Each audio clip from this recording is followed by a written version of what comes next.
It's a pleasure to welcome you. Yes, welcome and this meeting is being recorded. It's a pleasure to welcome you to yet another webinar of this ODA Learning Series that we've been organizing with UNDP's Istanbul Regional Hub and the OECD's Development Cooperation Directorate.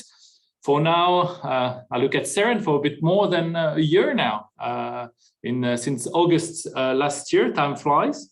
So my name is Sidney Leclerc, and I'm a policy analyst and team lead on policy reform at the Development Cooperation Directorate of the OECD, and I'll be moderating today's webinar.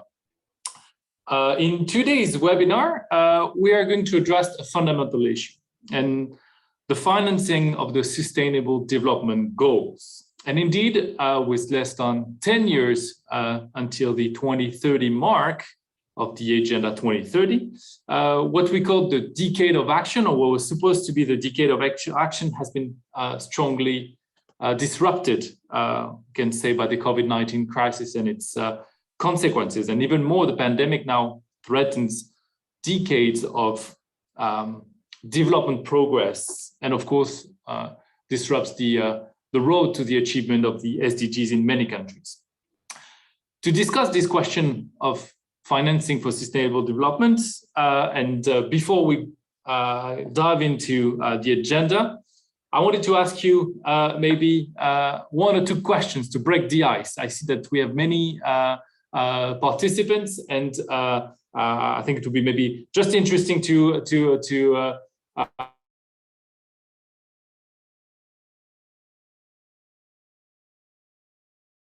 I wanted to ask you is how much is the COVID-19 pandemic recovery spending gap in developing countries? Or in different terms, how much do these developing countries need but don't have access to?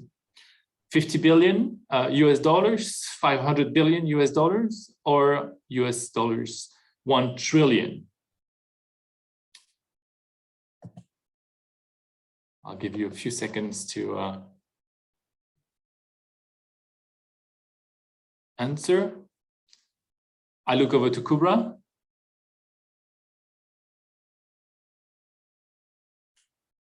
Indeed, that is indeed 1 trillion.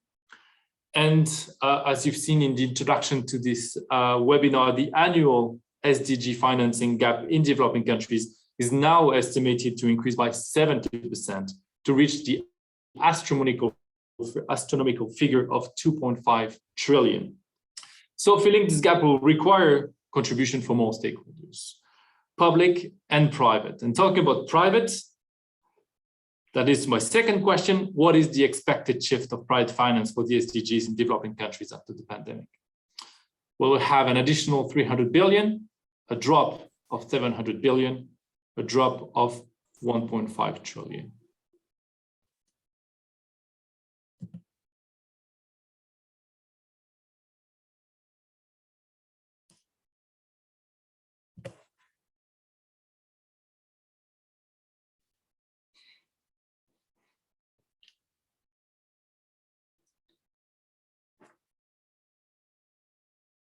Yes, it is less clear in the results, but indeed it is a 700 billion drop that is expected in terms of private finance for the SDGs, which is yet, I guess, another challenge for the international development community to tackle in order to regain or harness additional private finance. But what are the tools that can help channel the resources to the SDGs? Tools to accelerate and incentivize this mobilization, to measure and manage its impact.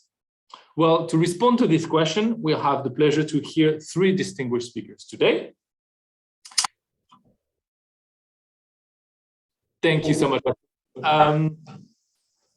Fabienne Michaud, who is kindly joining us from Australia, so it's already quite late for her, so thank you, and who is the director of the SDG Impact. And she'll introduce that initiative to mobilize private capital for the SDGs, explain why it matters to have private investment, what are some drivers of these investments, and what does the SDG Impact provides to investors and businesses. We'll then hear from my colleague, Priscilla Boyardi, who is policy analyst in the Financing for Sustainable Development division of our directorate, Development Cooperation Directorate here at the OECD. And Priscilla will introduce us to the new OECD UNDP impact standards for financing sustainable development that have been adopted earlier this year. I think it's in March, to help shift the finance towards the SDGs. And she'll present the building blocks on impact strategy, management, governance, transparency and accountability, and share some early country experiences. And finally, we'll have the pleasure to hear from Maria Berenger, who is portfolio management consultant for the Joint SDG Fund, which aims at incentivizing transformative policy shifts and at stimulating strategic investment for the SDGs. And she will introduce the fund, its platform, explain its strategy, and provide some concrete examples and share some lessons learned. Without further ado, I will maybe call on Fabienne. Yes, I do see you now. And if you see a message, okay, you can hurry me up if I. All right, perfect. Thank you so much. Thank you for joining, and thank you for sharing today to all three speakers. I think it's an interesting discussion. Thank you. Thanks, Sydney. Fabienne, over to you. I'm just going to share my screen, so just give me one tick while I get that sorted out. So can everyone see the screen? Sydney, heads up. Yes, excellent. Okay. Yes. Hello, everyone. Really delighted to be here this evening and tell you a little bit about what we've been doing at UNDP in the Finance Sector Hub with the SDG Impact Initiative. The SDG Impact Initiative is a UNDP flagship initiative that was created in 2019, pretty much as a startup to accelerate the mobilisation of private capital towards the achievement of the SDGs. So very much focused on looking to provide investors and businesses with the clarity, insights and tools required to strengthen and authenticate their contribution to achieving the SDGs through 3 pillars of work. The focus on the private sector is really focused on the fact that we do need the private sector to mobilise capital to help achieve the SDGs. There isn't sufficient financing in the public or ODA sectors to get there, and how can we help do that? And also recognising that there is a shift, and I think that COVID has accelerated that shift where the private sector is looking for opportunities to contribute positively, but translating those good intentions into real action is a little bit more problematic. So that's where we focus our work.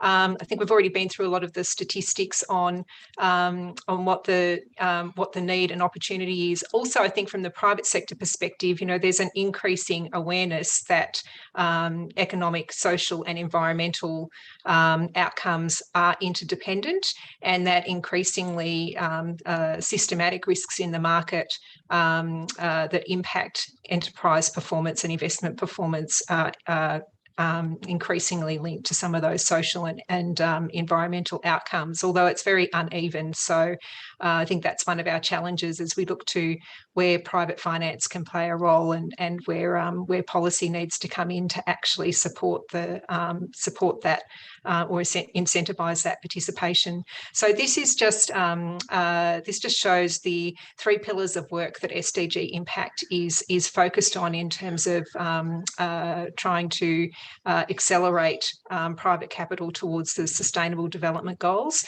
The first is the impact management pillar. So there we're developing the SDG impact standards, which I think will be a key feature of both our and OECD's talk tonight. These are impact management standards, not performance or reporting standards. We're really focusing on how organisations can improve their decision making in terms of putting impact and contributing to the Sustainable Development Goals at the core of their decision making. Wrapped around that is the SDG Impact Assurance Framework and Impact Seal. So that will be based on the standards, but the standards we've actually designed to be best practice to really give users an idea of what the change needs to look like so that behaviours and practices are aligned with more sustainable outcomes in the future. But the assurance framework is recognising that obviously we're a long way short of that best practice collectively. So really embedded in the assurance framework is much more of a focus on continuous improvement. So meeting minimum thresholds which are lower than what's set in the standards, but agreeing over time to ambitious plans to improve performance towards that best practice over time. So this assurance will not be something that we would consider to be a once-off. It would probably be something that we'd be looking for, say, every 2 years for an update against, to make sure that those plans that were put in place, that action and progress against those plans are happening. We also have a focus on impact management training. So we've actually just released in the 2 weeks an online free Coursera course that was developed in conjunction with Duke University on impact measurement and management for the Sustainable Development Goals. And that's really an introductory foundational course that meets organisations where they are now in terms of their thinking. So there's a couple of minor differences with how we've tackled things in the standards from a best practice perspective, but really to help people start to understand how impact management can be integrated into decision making throughout the organisation and the steps to go through. And that's targeted at both businesses and investors. So there's actually 4 avatars through the training, a big multinational organisation and a small social enterprise, and a big institutional investor and a smaller impact fund. So their stories are sort of tracked through those through that training to give people those different perspectives. So the second pillar is the impact intelligence pillar, and here we're producing investor maps that basically provide information on investable opportunity areas and business models that intersect between policy priority and where there's a commercial investment opportunity available in different markets. So we've developed 16 maps to date and have 25 or 24 more in the works at the moment, and over 250 opportunity areas have been identified, which are available on a freely available searchable platform called the SDG Investor Platform on our UNDP site. And then the third pillar is around impact facilitation. So what do we learn in particular? What do we learn out of that mapping exercise that we can take into either investor and enterprise convenings to help to actually realise investments, or back into policy dialogue? And one of the things that we've just added to the maps recently in terms of the criteria we're going to apply going forward is actually identification of white spaces. So where is there a clear need in terms of sustainable development goals, but there isn't the policy priority or commercial opportunities available yet, and how can we work that back into the policy dialogue to hopefully create that opportunity to crowd in private finance in the future? So this just gives you an idea of the work to date. As you can see, typical of a startup, there's often not much to see while there's a lot of pedaling under the water for a long time. And this year we're really starting to hit our straps. So we've now released the three sets of SDG impact standards that were envisaged in the initial design of the project, and also collaborated with OECD on the impact standards for financing sustainable development that Priscilla will talk about. we're well progressed now on a draft of the assurance framework and the protocols, which we will look to pilot probably early next year. They're with our an external assurance reference group at the moment for consideration for the enterprise standards in the first instance. We've also worked on the technical guidance document for enterprises as well, which is with a number of key stakeholders and organisations that we refer to, or whose frameworks and tools we've referenced in the in that guidance. So that's underway now.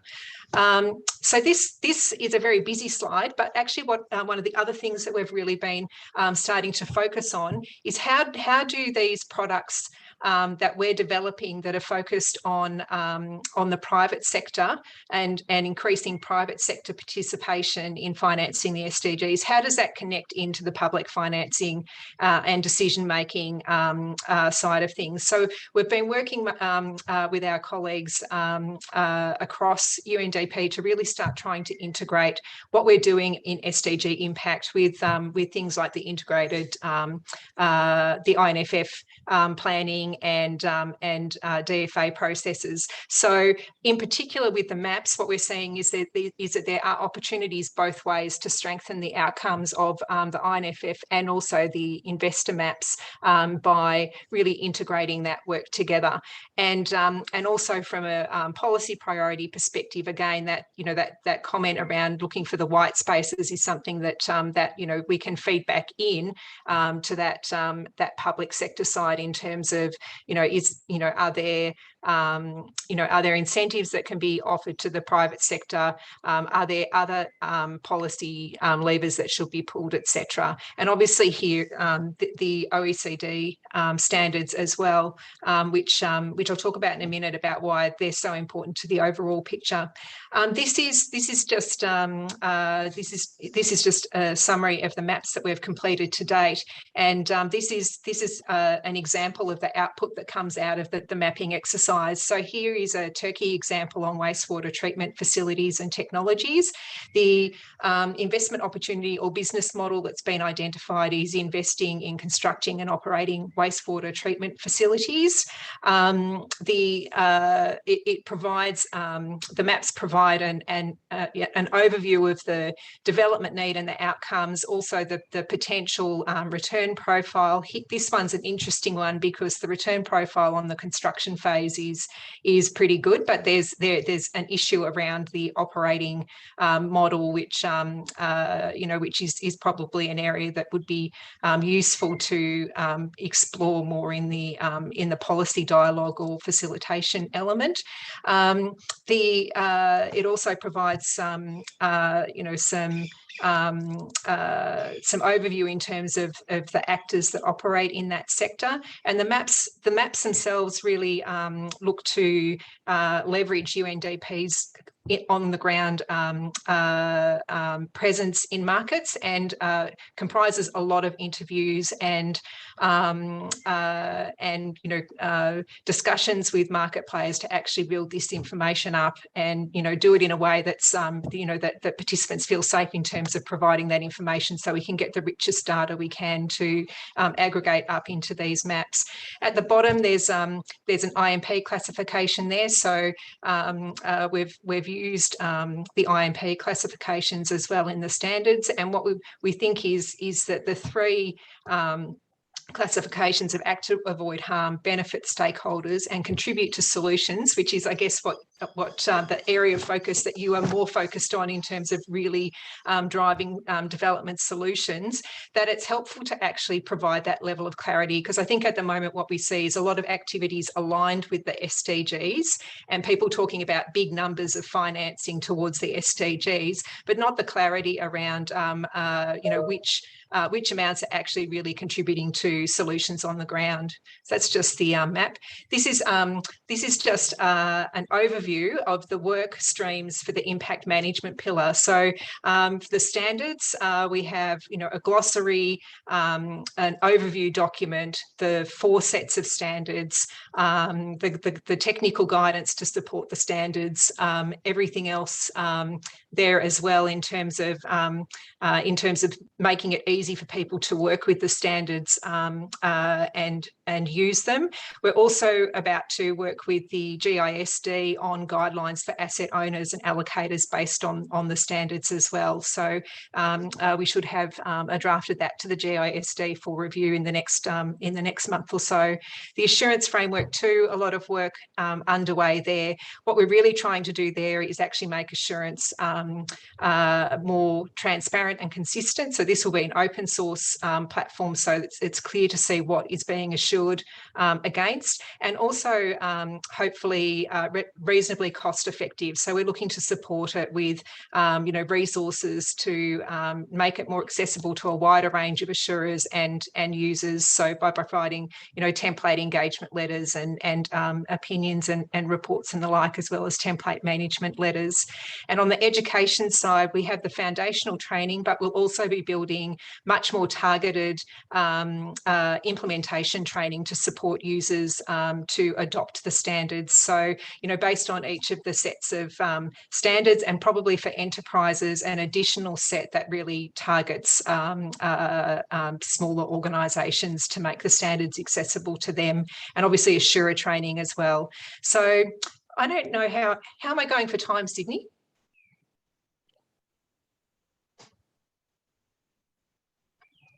You're muted, I can't Sydney. hear you.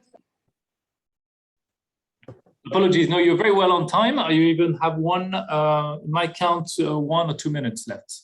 Okay, thank you. So, so with the standards, I just wanted to really stress with the standards that our focus is really on changing mindsets and behaviours.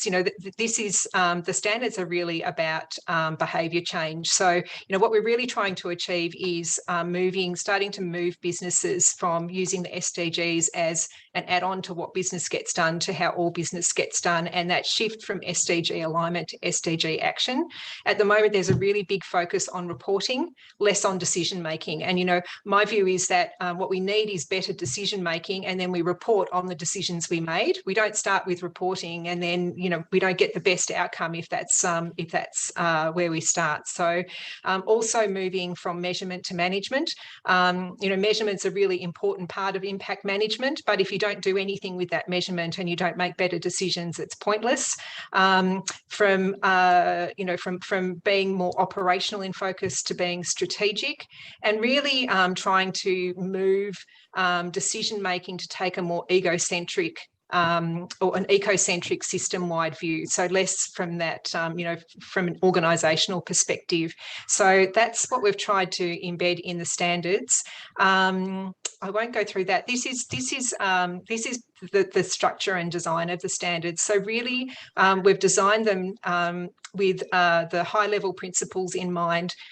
So all of the high-level principles that already exist are baked into the standards framework. The standards themselves provide the holistic end-to-end decision-making framework for impact management and how to integrate that into decision-making. And then they also provide the context for, how you should use impact management tools to help you make those decisions. And with all of that, then it should lead to better reporting and help users to actually meet the ever-extending list of expectations around external reporting. They're organised around 4 interdependent themes, so strategy, management, transparency and governance. And we think all of those are really important. If you don't take a more strategic view, you're potentially not going to be managing the most material impacts. You're potentially not going to be looking at the beyond what you're currently doing to what the opportunities are for innovation to drive things in a different direction, etc. This also, and I'll stop here because we'll lead straight into Priscilla's discussion. But this is also really, I think, important. The partnership between OECD and UNDP on the impact impact standards for financing sustainable development was fantastic, because, there is that need to create blended finance solutions and collective solutions, and, bringing that development finance piece and connecting that to private sector efforts is really important. And part of the design principles of the standards has really been to create a shared language and approach across the ecosystem, so different actors can work together to to drive those solutions.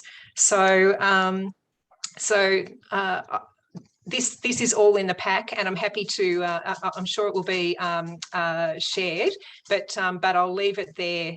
I think the last point I'd like to make. Sorry, Sydney. The last point I wanted to make was, we're going to be talking about the joint SDG fund, and I think that this is a really interesting example, because I think it shows the benefit of both the top down and bottom up approaches. So, the OECD standards at the top level in terms of the joint SDG fund, but then helping investee companies to really embed strong impact management into their own decision making is really important. I think, again, like the reporting, there's only so far a top-down process can go to drive those outcomes. You really need that bottom-up decision making to be in place as well. So that is it. Thank you very much.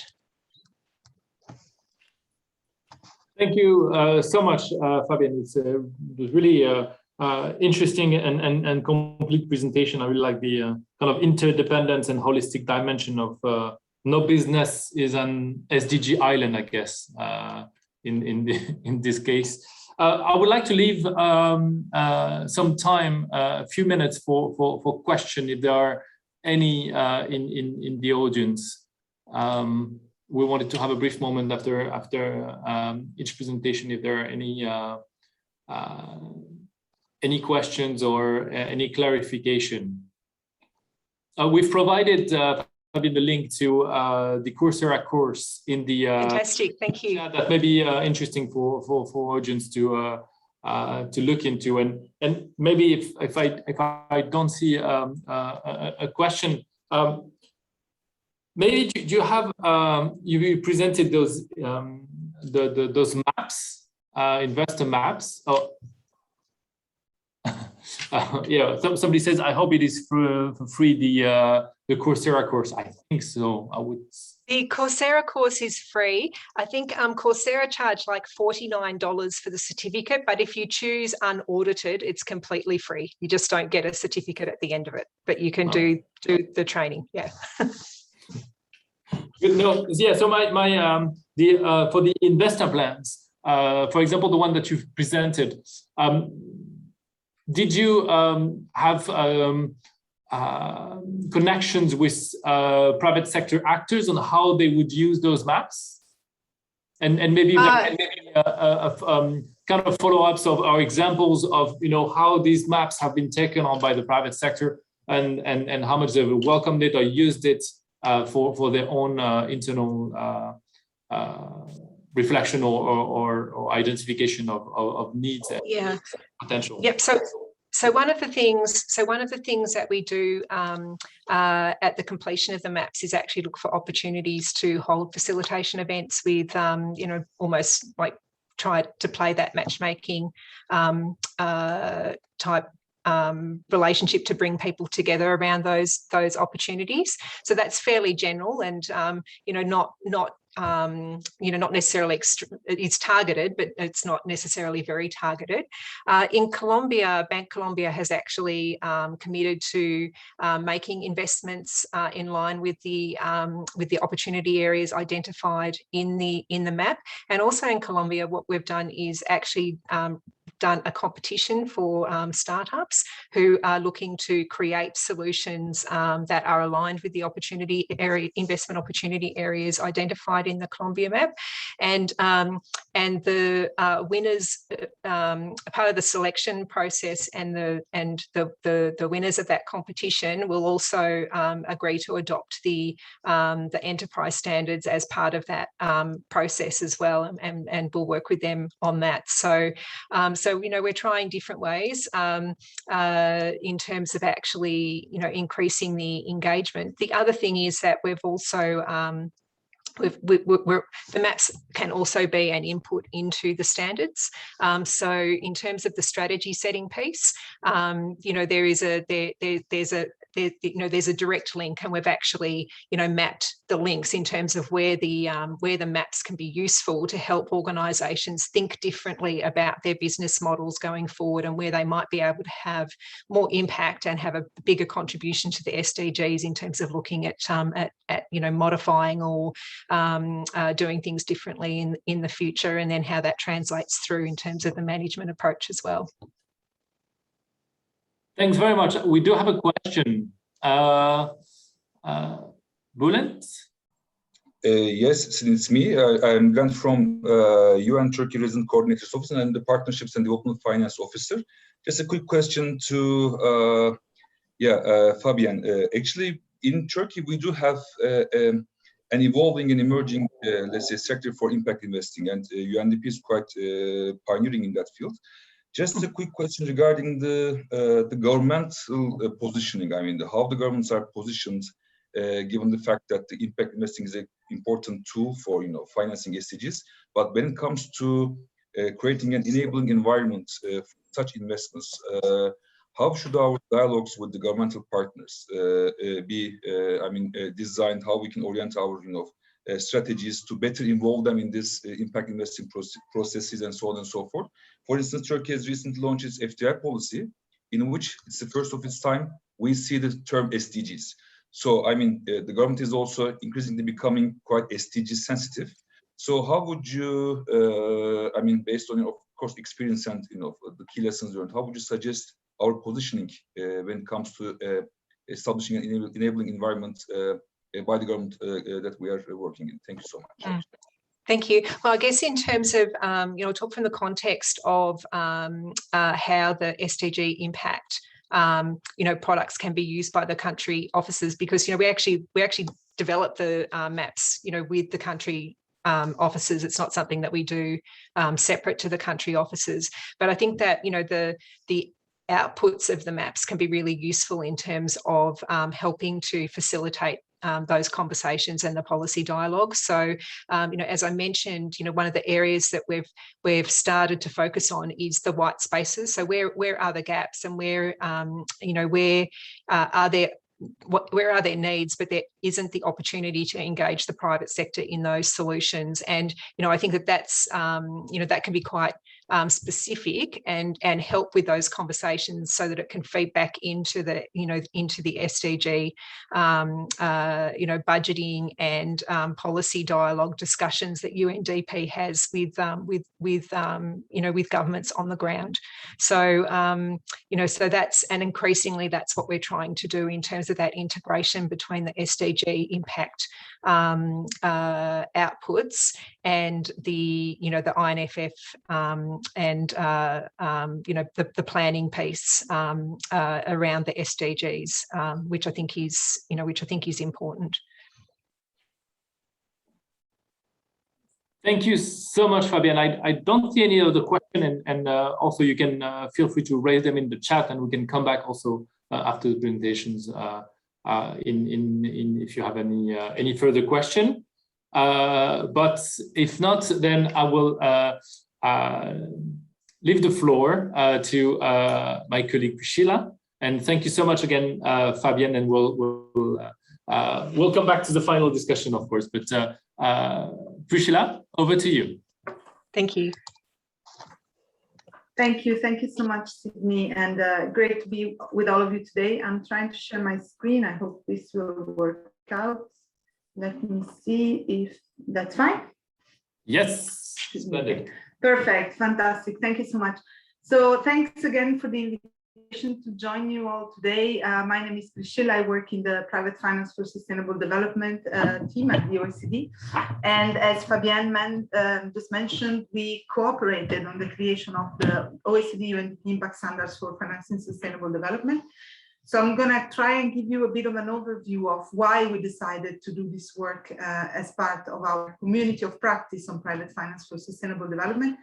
And then I'll spend some time on explaining a bit how the standards work and also give you a short example of how a country can use them to really improve the way in which it dialogues with the private sector on the issue of impact measurement management, and more in general of which results can private finance achieve for the SDGs.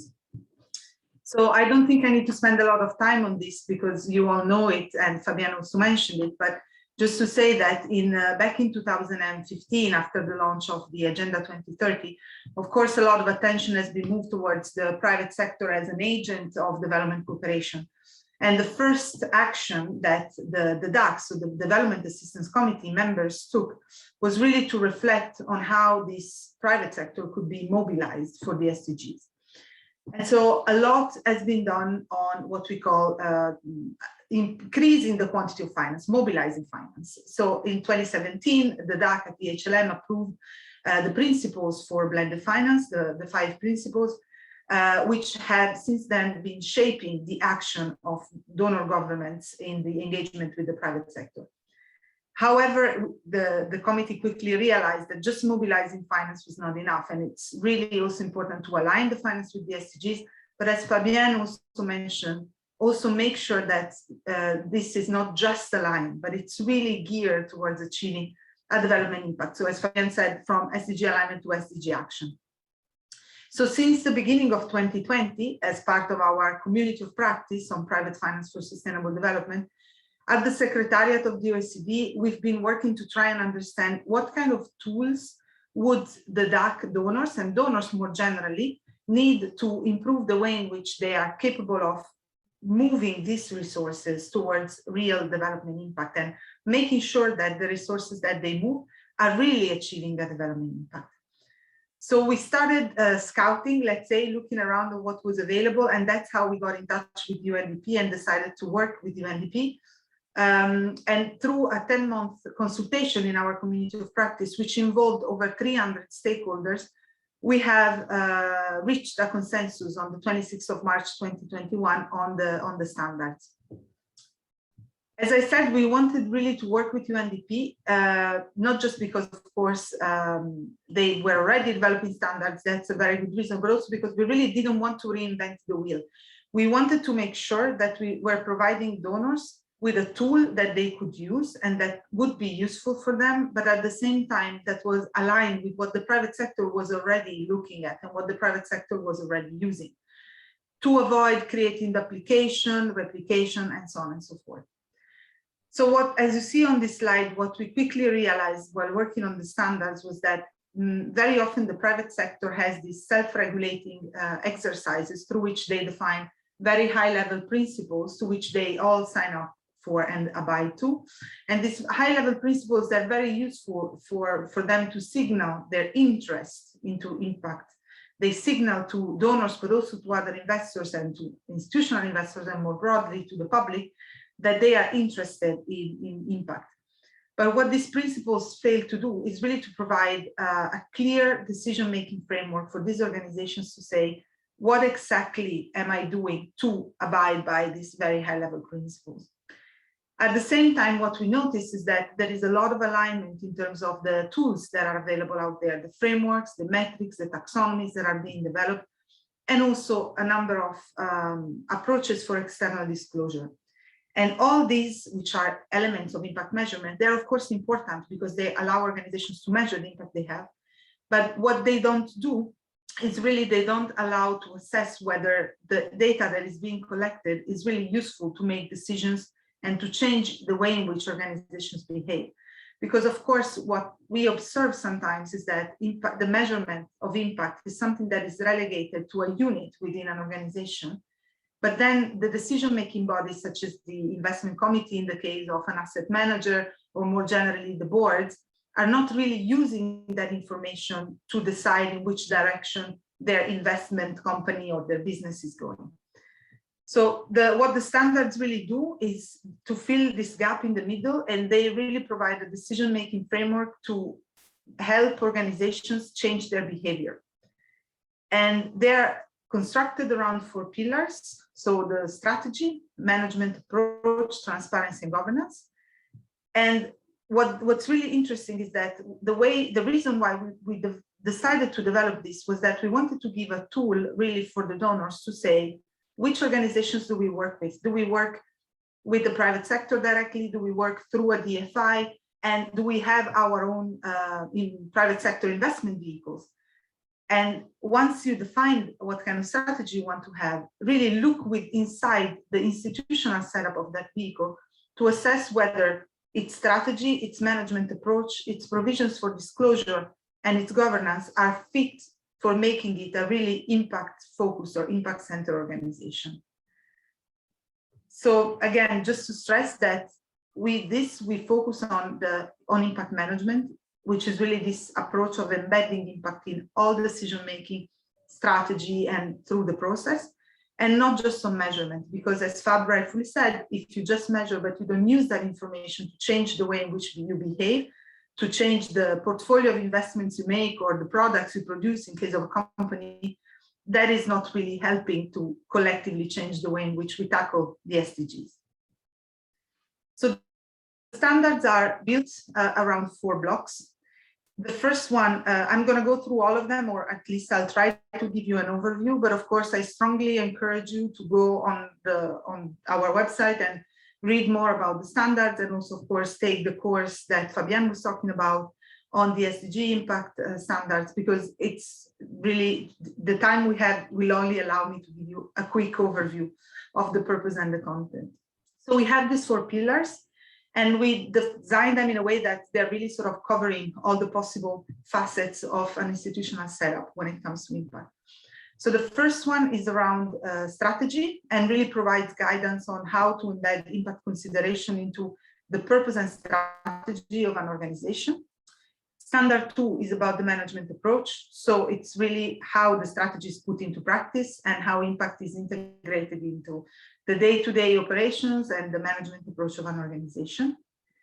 Then standard 3 on transparency, it's really a crucial one because it puts the accent on the importance of disclosing both the development results, of course, the performance results, but also how the organization's impact strategy and management approach are designed to provide support for the SDGs. This standard is particularly important, of course, as you can imagine, in a development cooperation context, because the resources that often are deployed to the rest of the private sector, are public. So they are under much more scrutiny, and therefore the same scrutiny should be applied also to the resources that are deployed by the private sector in this context. And last but not least, standard 4 on governance focuses on how the internal governance provisions of an organization can reinforce its commitment to impact. So to go a bit more in detail of each of these 4, just to give you an idea. So for each of the standards, we developed 2 to 5 substandards to try and look and explain in more detail what elements an organization should have in place.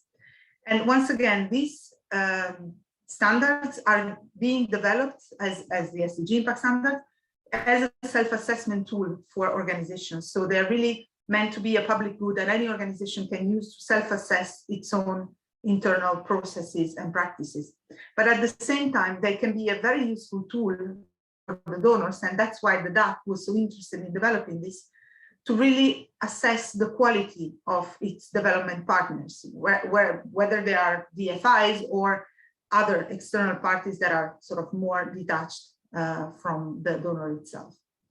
So for what concerns the first standard about strategy, what we are saying here is that the partner's strategy should really have these 4 main building blocks. First of all, it should really be showing how the partner wants to contribute to the SDGs, which are, of course, the high-level broader development framework, but also to the priorities of donors.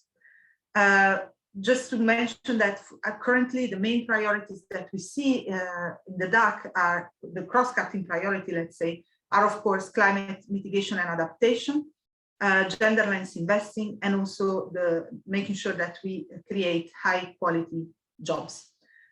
So this is the first building block. But at the same time, of course, the strategy should also include the provision for making sure that the partner is helping to support the local democratically owned development priorities. So This is not just a top-down exercise, but also bottom-up. And this is extremely important, especially now after COVID, because sometimes these cross-cutting high-level priorities of donors might not match the current situation in certain developing countries. Third, the partner should really have a policy for financial and development additionality. And additionality is a very complex concept that has many definitions. But in general, the reason why we say this is that for the donors, it's really important to make sure that whatever they do, it's really financially additional. So it's really geared towards regions in which finance is not yet available, or is geared towards projects that would not have received financing if it wasn't for the intervention of the public sector. And last but not least, the fourth building block is an ESG screening. So here we're not talking about ESG investing, we're talking about using environmental, social, and governance standards to screen potential projects. And of course, this doesn't mean that the project needs to be at the highest compliance level of ESG standard when it's selected or invested in, but it's more saying there is a plan for making sure that through technical assistance or other provisions, these investees or projects that are supported are on a pathway to achieve the highest environmental, social, and governance standards. So this was the strategy. So what are the elements that the strategy should include? We then move into the application of the strategy into practice. And here, standard 2 really deals with, again, how the organization sets up its management approach so that it's really impact-centric. So here we have 5 substandards. This is the biggest and most substantial standard. Of course, when implementing the strategy, the organization needs to prove it complies with both local and international legal framework. And this is really also in terms of protection of human rights, but also responsible business conduct and so on. The partner should prove that it's really engaging the stakeholder in the definition of the outcomes and also in the monitoring and reporting on these outcomes. And this is very basic, but still very important, that it has a monitoring and evaluation system in place, so that it has a system to monitor the development, but also to strategically choose which projects will be undergoing thorough evaluation. Another important element is exit management. So making sure that the partner has a plan for conducting responsible exits to make sure that it doesn't just leave a project at any moment without making sure that the impact can be continued after exit. And that, of course, it's using the information it collects to improve and learn continuously. So the third standard about transparency, as I was telling you, is a really important one, because public resources that are deployed for development together with the private resources are very often subject to higher scrutiny compared to others. So here the substandards are pretty simple. It's about disclosing information at portfolio level or individual level, but also disclosing the sources of data and their limitations. This might seem very simple and straightforward, but as research shows us, it's not. On this slide, you can see the results of a recent Publish What You Fund report on DFI's transparency. And it's very small, but to receive the slide later, you can go more into detail. But as you can see, like your eyes will catch that the right-hand side of the graph is very red. And the right-hand side of the graph is what shows how much DFIs share publicly the results, the development results that are being achieved by the different activities that they support, the different projects. As you can see, it's very red because practically no DFIs really shares this. So that's why transparency is incredibly important, and why through the provision, abiding by the standards, through the process of improving own practices, DFIs, but also other types of asset managers and donors themselves, can really try and commit to become transparent and overcome issues such as commercial confidentiality, which is often used as an excuse to cover the fact that organizations are not even collecting the data that can then be disclosed to show which development results have been achieved. And last but not least, governance. This standard is, again, particularly important in a donor context because it's, as I was telling you earlier, it foresees that the partner commitment to contributing to the SDGs, it's reflected in its governance practice and arrangements. And here we really tried to, when developing these standards, we really tried to work a lot on the first substandard, which is about the active engagement of stakeholders. So in the case of the development finance, and in the case of the DAC, we talk about donors. So we really believe that donors should work more actively with their development partners in two ways. Of course, when we're talking about DFIs, donors are technically shareholders, so they really have the opportunity to provide steering to the development finance institutions and not leaving them alone to decide what projects are to pursue. But at the same time, they also have a duty to support the DFIs and other partners in by allocating, for example, additional resources that they can use for measuring and managing their impact. Two other elements of substandards are the impact management competencies that should be at all decision-making functions and bodies, because as I was telling you earlier, it's very important that all organizations, all levels of the organizations use the information that is collected through the measurement exercises to make decisions. And then of course that there are the right incentives for staff to pursue impact together with other objectives. So I'm probably running out of time, but I just wanted to give you an idea. Little bit. Okay, just one more thing I wanted to say. So we are at the very early stage of the standards. So they have just been approved in March by the DAC. So the donors and DFIs and other asset managers are currently starting the use and implementation phase. But already through the development of the standard itself, organizations and donors have noticed how useful this tool is to improve the dialogue. And in particular, one example that I just wanted to quickly bring to you is the one of the Finnish Minister of Foreign Affairs and FinFund, which is basically the Finnish DFI. And what we've heard from them is really that by working closely together and by following the standards, FinFund really understands better what is the mandate that it receives by the Finnish government, and at the same time can bring up to the Finnish government its knowledge about which sectors are most impactful in the local markets. And through the application of the standards, they also realized that it's very useful to have steering documents that can put the basis for this collaboration. So I'll stop there. Sorry for going over time, but I'm happy to answer any question that you might have. No problem. Thank you so much, Priscilla. And the four pillars are really interesting to go into, and I think they'll be widely used, hopefully, and also give indeed a kind of gathering document or gathering elements to move forward. So I don't. Do you have any? Yes. Do I see any questions?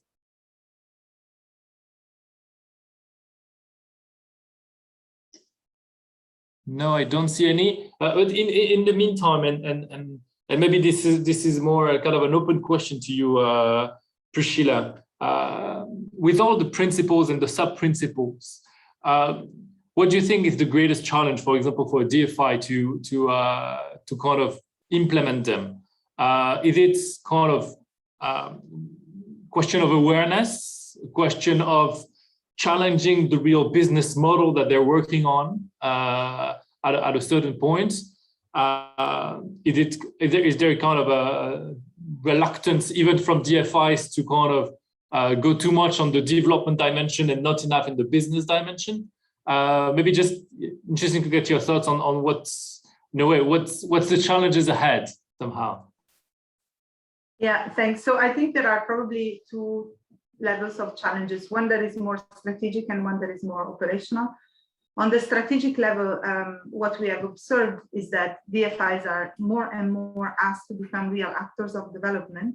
And so there is, as you were rightfully saying, a strong push for them to change their business model or to challenge their business model. And at the same time, this is not always supported by the donors. I mean, it's claims that are made, but that are not necessarily supported into practice. So I think the standards can really help improve this dialogue and really also help DFIs tell the donors what exactly they would need to become more actors of development. So I think on a more strategic level, that's definitely the lack of dialogue and this idea of changing business model. On the operational level, I think what's more difficult for DFI is it's really this, there are a number of sub-issues in the standard. One of them, as I said, it's transparency, because often there is commercial confidentiality clauses that they have to follow. They are afraid that by sharing specific data on the investees or projects they support, that they might lose competitive advantage vis-a-vis other organizations. And of course, also an issue of balancing being very impactful and not having really a strong project pipeline, because in some countries it's very difficult to find projects to support. And there, I think again, donor governments can really play a key role and support this, as can the UNDP through all the work that they've been doing on the SDG Investors Map, of course, in identifying opportunities. Thanks. If I don't see any question, I'll maybe add the last one on the next steps. Oh yeah, sure. So at the moment we are building the detailed implementation guidance for the standards, because as you can imagine now, for now they're just very high level, and they need to, and organizations really need details on how they can live by the standard. And of course, we are doing that in parallel with UNDP developing detailed guidance on their standards, so we can make sure that they are aligned and the different standards are talking to each other. As Fabienne mentioned, we're also going into piloting the standards. So I think we will hear from the next speaker how the UN Joint SDG Fund is planning to pilot our standards and the UNDP standards. But we're also doing some pilots with specific DFIs and MDBs to see whether what we call success signals function and are reasonable, and they can be applied in practice. And are you looking for additional pilots? I don't know. Maybe some people in the room might be interested in. Of course, no. We're always looking for additional pilots. So organizations that want to use the standards to apply them in their own organizations, for example, so more at an institutional level, or also more at a single project level, so how they can be used by different partners to better work together. So of course, this is an open call for any of you who would like to be involved. I will put the email address in the chat where you can send an email if you want some more information on the process of the guidance or on the pilot studies. Thank you so much, Priscilla, and thank you again. Thank you for joining. And I will turn now, as the time is running always very fast, but to Maria to give her presentation. Thank you, Sydney. Good morning, good afternoon to all participants. Thank you for inviting the UN Joint SDG Fund to participate in this event as well. It is a pleasure to be here next to Priscilla and Fabienne to present a little bit of the work of the UN Joint SDG Fund. I'm happy to answer questions by the end of the presentation, but there's definitely also more information in our website. What I'm going to present to you today is centered on the SDG Fund's journey on how to turn ideas, concepts on innovative and impact financing into realistic blended finance propositions, some lessons learned from this process, as well as how the OECD and UNDP impact standards that were presented by Priscilla and Fab actually are part of this journey as well. So before I get to our portfolio of programs,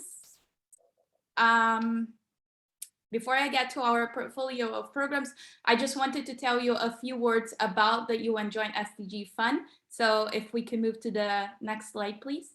Great.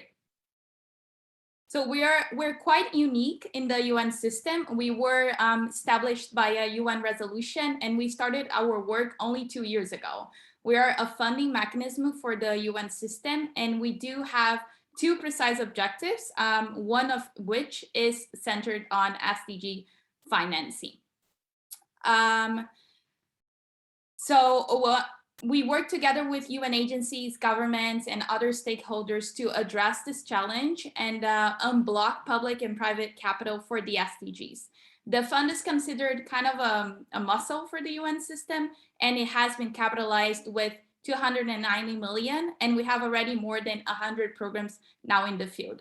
Our main advisory and guiding body is led by the Deputy Secretary General, Minna Mohammed, and our Operational Steering Committee is a group of dedicated UN agencies that govern our day-to-day operations.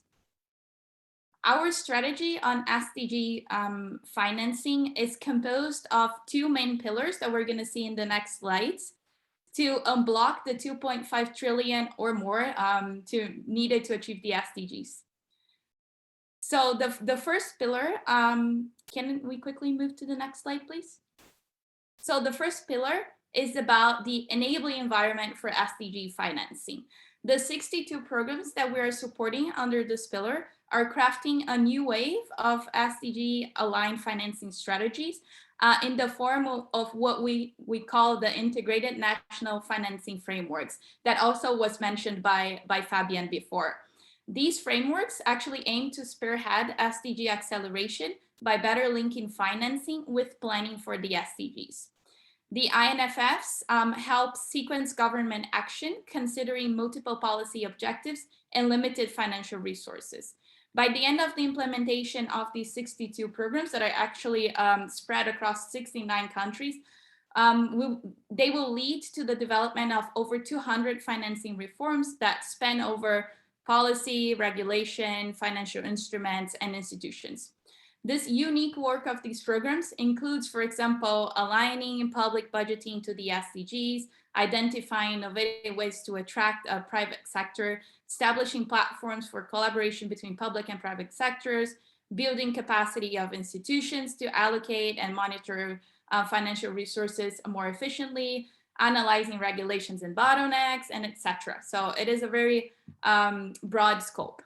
The development of the SDG financing strategies is being informed by over 250 research and diagnostic efforts so far, because they are still being implemented, of the SDG,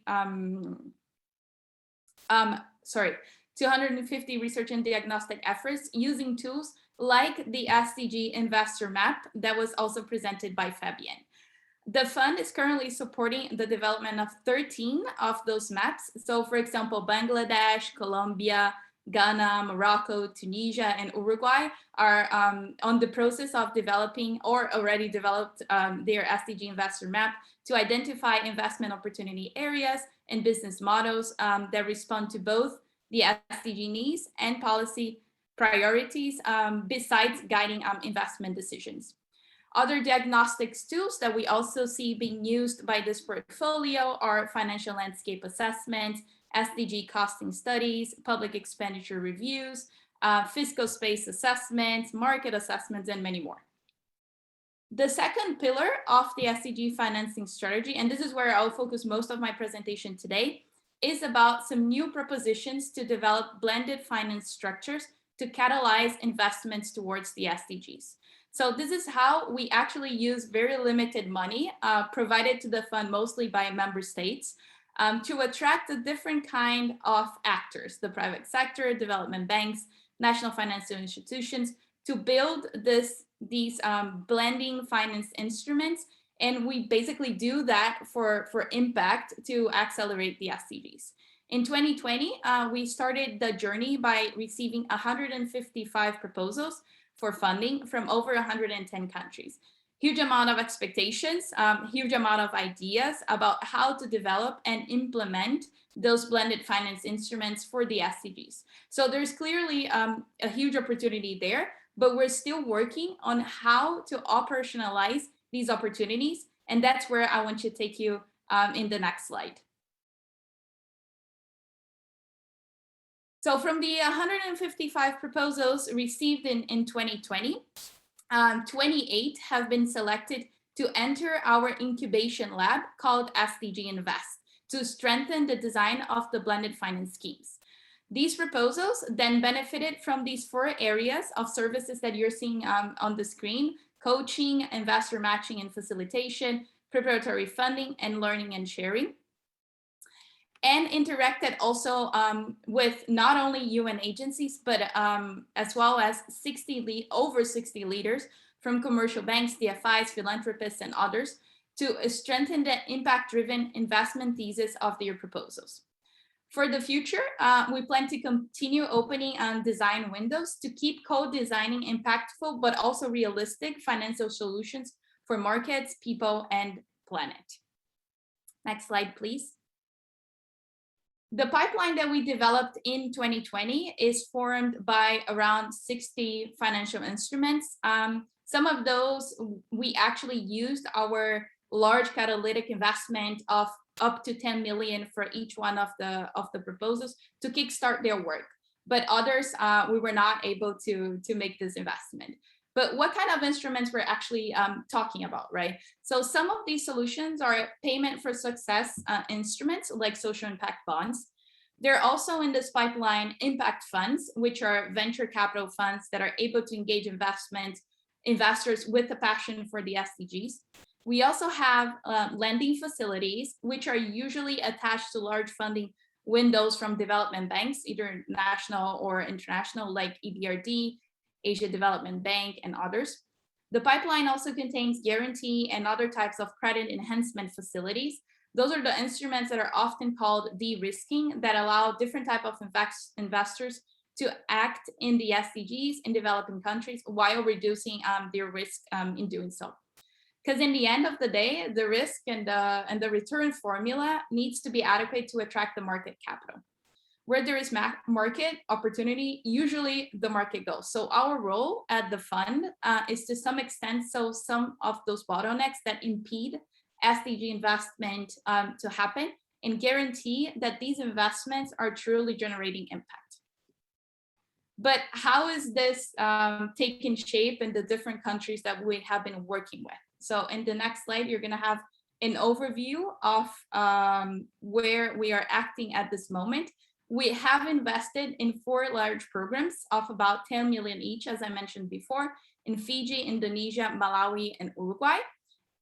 With the support of the program, Indonesia has very recently launched a sovereign SDG bond going to critical sectors such as education, health, and development of business and SMEs. We have an impact fund in Malawi in sustainable agriculture. We're trying to build the new generation of transport and energy sector in Uruguay through a mix of lending and equity facility. And in Fiji, we have a discovery pipeline of business ventures for the oceans and coral reefs. And in addition to these 4 approved investments, we also are working directly with 12 proposals, still in the incubation phase, profiting from the services that I previously mentioned. Now moving to the next slide, I will present some of the specifics of only one of these structures because of the constraint of time, which is the Impact Fund in Malawi. The Impact Fund in Malawi aims to capitalize $35 million US. It is an impact fund that builds on blended finance structure that has been put together previously by UNCDF, the UN Capital Development Fund. But this program is about a specific window of this structure to modernize and strengthen Malawi's agriculture sector. Malawi is one of the poorest countries in Africa. It is landlocked. It doesn't have many resources. So in Malawi, the sustainable management of the land and the creation of employment in the food and agriculture chains are highly important. Even before the start of this program, UNDP has worked for about 7 years with growth accelerations, incubation, to develop very small companies in the agriculture sector into a pipeline of commercial entities. However, what we're seeing now is that these small companies, although they are commercially opened at this stage, the impact investors are still not willing to go to Malawi. So what this program is trying to do is to build this first blended finance proposition. And the fund was just launched during the General Assembly side event to advance the country's agriculture system in partnership with a reputable international fund manager, Bamboo Capital, and investments from local actors like Old Mutual and Nico that are pension funds in Malawi, in the country. So going to the next slide, I think it becomes, after I explained a bit about our catalytic investment portfolio, I believe it becomes clear why the Joint SDG Fund has reached out to OECD and UNDP to start using their impact standards. We started this engagement, obviously, because donors and partners started to ask us, so how do you manage and measure the impact of your programs and also on the decisions that you make. And we wanted, of course, to have the best and most up-to-date response to provide them.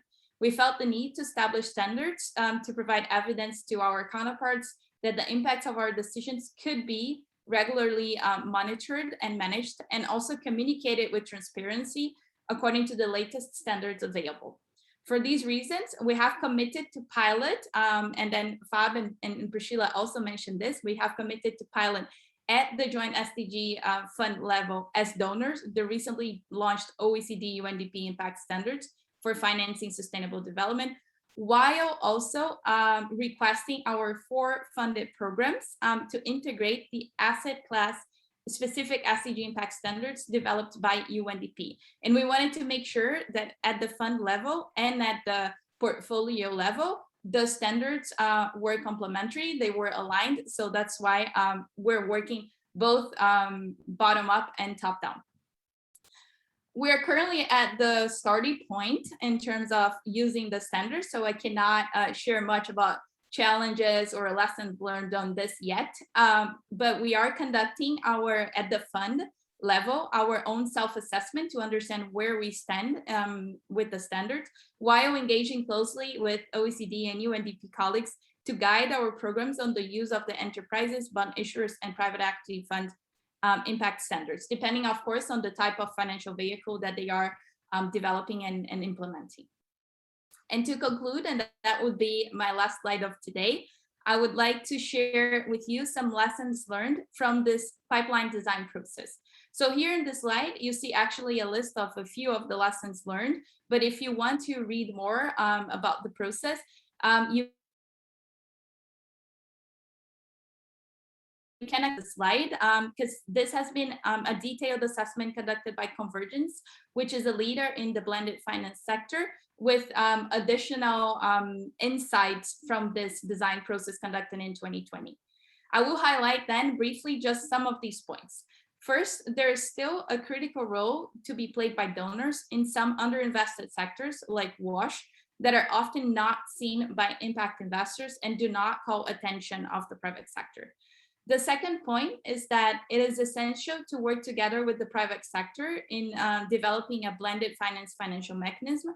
So early engagement of potential investors can actually provide an immediate private sector validation and give a sense if the mechanism proposed is going to the right direction and aligned with the market appetite and expectations. So finding the right partners for the design of these instruments and engagement with multi-stakeholders, including those that know very well the country context and market, are definitely key for success. In addition, although we saw that there is a large pool of ideas out there, given the number of proposals that we have received to develop innovative blended finance mechanism, we also notice that most of these ideas still need time and technical support to be nurtured and become attractive to the market. Therefore, the early stage design funding, even if not large, this grant for design that we have been providing to those proposals is critical to support the development of these initiatives and can be an opportunity also for emerging donors with limited ODA to enter the space. So moreover, I would like to mention that concessional grants are still needed many times to subsidize the kickstart of these initiatives for them to attract the investments later on, especially in the underrepresented regions, countries, sectors, as concessional capital can indeed promote financial and political de-risking.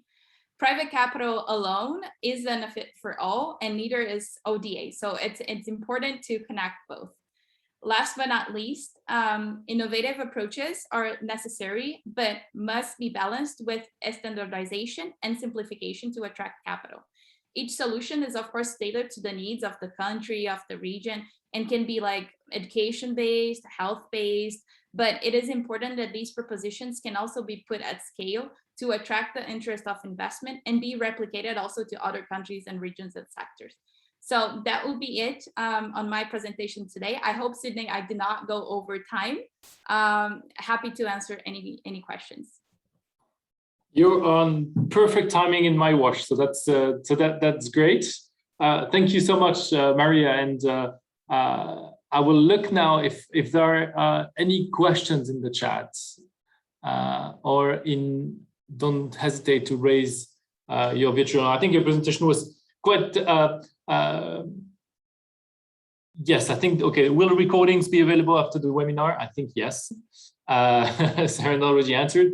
No, I think your presentation really kind of closed the loop between the three presentations. I think that's very nicely done. And when you were speaking, I was thinking maybe Saren, we should have a kind of a follow-up series for next year to see where those initiatives, the standards, all these initiatives have been so, in a way, so recent, to be really interesting to by next year look back and say, well, this has been evolving in that direction. This organization has taken on board these standards, etc. So I feel probably there will be a need for next year to touch upon and to come back maybe with the three of you on this.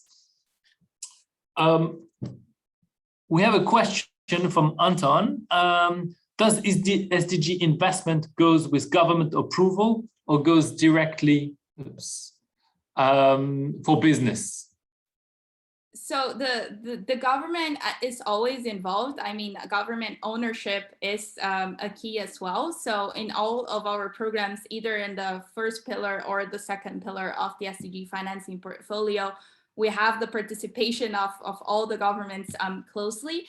Our investments from the fund actually go to UN agencies, and then from the UN agencies to the business or to the government. It really depends on how the financial vehicle is being structured as well, and the kind of activities that they're doing. But from our side, we count on our UN agencies that are working with us and who are actually implementing the programs. We act as a donor.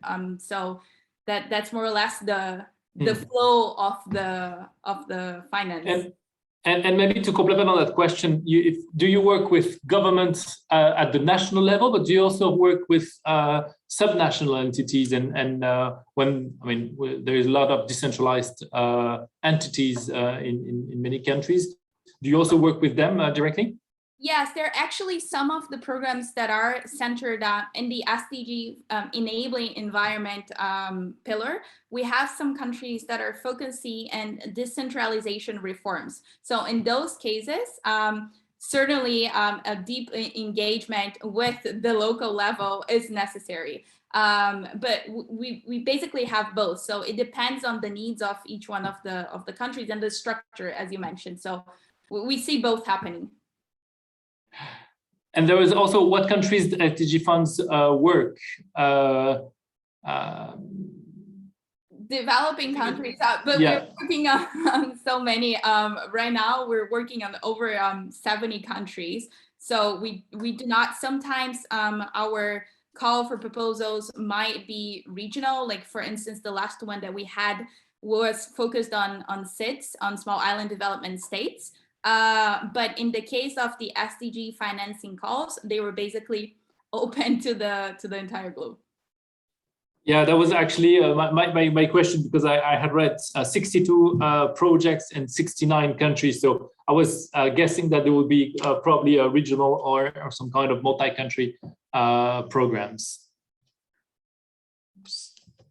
Do I have any other questions?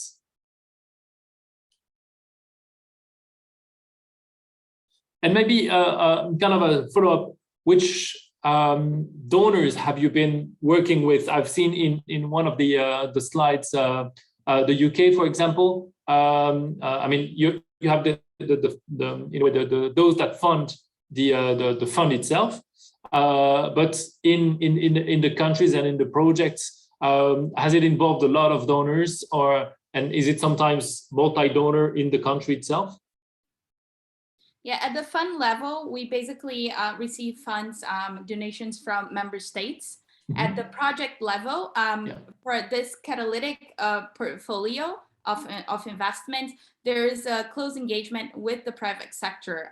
So that's where we're really targeting as well, in order to have this one of our, like the only KPI for that portfolio is actually leverage for the SDGs, leverage of financial resources for the SDGs. So there is this close engagement with the private sector, and then the private sector, when I talk about private sector, it can be at the local level, as in the case of Malawi, because it was what the team there considered as most appropriate. But we also have in Fiji, for instance, private sector investors that sit in Europe. So it really changes.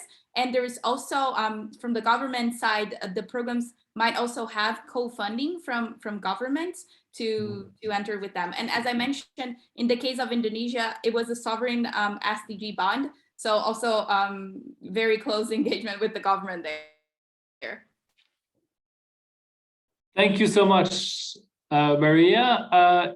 If I don't see any questions or any hands raised, then I will, I think, close. What time is it? We are just a bit of schedule, which is always good, especially for those that are almost on lunch time. I think Fabian is mostly on dinner time, so we'll let everyone go. But I would like just to again to thank you for this really interesting presentation, and I really think that we have all the resources that we can share. We've already shared some of it in the chat, but we'll also share the presentations and the resources because I think there's a lot that the audience can take from and look back to and work on in the coming weeks or months. And it is now time for me to invite you to the next webinar that will take place on October 27th, if I'm not mistaken, and the topic will be on data for development. So another dimension also. I would like to thank you all for joining, and I wish you a very good Wednesday afternoon and end of week for the organization, and have a great week. Thank you, Thanks, Sydney. everyone. Thanks, Soren. Bye, everyone. Thanks. Bye-bye. Thank you. Bye. Bye.